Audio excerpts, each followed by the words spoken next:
Cet enfant, s'il n'a pas eu ces deux pôles, beaucoup d'amour et de limites, il va être comme une maison avec des meubles en carton, en paille. Mais qu'est-ce qui se passe quand on a des meubles en carton et en paille dans cette maison? Il va falloir une façade en béton comme ça, parce qu'il va falloir protéger ces meubles, on est d'accord. Et peut-être même qu'il va falloir qu'il n'y ait pas de fenêtre à cette façade. Comme ça, il n'y a pas trop d'échanges avec l'extérieur qui pourrait, en cas de tempête, détruire des meubles en carton ou en paille. Et peut-être aussi il va y avoir des pièces fermées à clé qui vont être des oubliettes.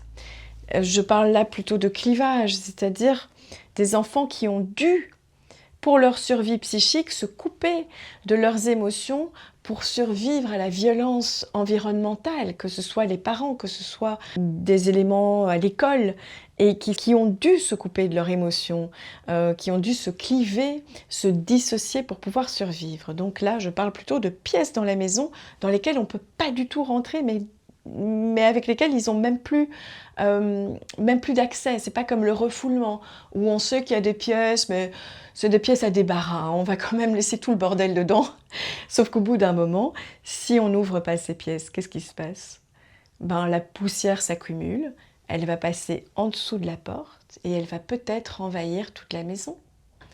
Et peut-être que la personne devenue adulte va être asthmatique et qu'elle va avoir du mal à respirer et qu'elle va être amenée à faire un travail sur elle-même.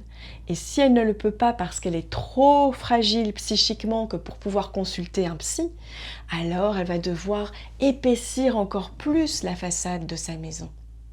Tandis que quelqu'un qui a pu se construire des meubles en bois en chêne plein n'a pas besoin d'avoir une façade aussi épaisse. Il peut mettre des fenêtres, il peut ouvrir les fenêtres pour qu'il y ait une interaction avec l'extérieur.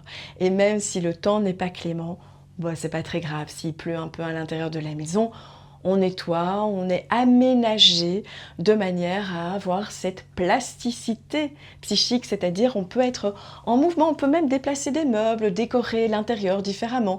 C'est pas très grave, ça bouge, c'est vivant. Vous voyez qu'au plus on a une enfance construite dans la sécurité, au plus on peut se remettre en question, bouger des meubles, mettre un cadre là, et puis peindre là, et puis changer, parce que ça peut être en mouvement sans que tout s'effondre. Quelqu'un qui a des meubles en carton et en paille, mais comment vous voulez qu'il bouge ces meubles?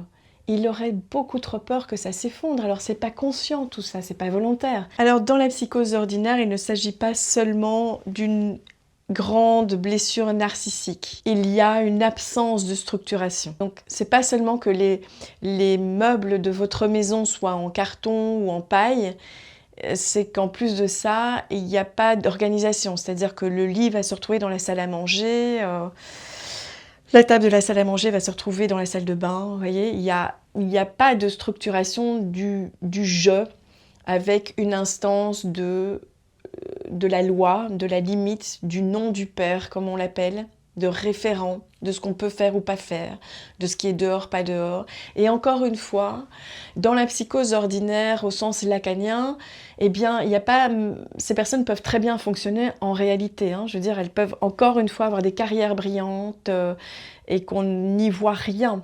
Mais c'est plutôt dans l'intime, dans la relation intime, où on va se rendre compte que la personne est presque incapable, pour pas dire incapable, de se remettre en question.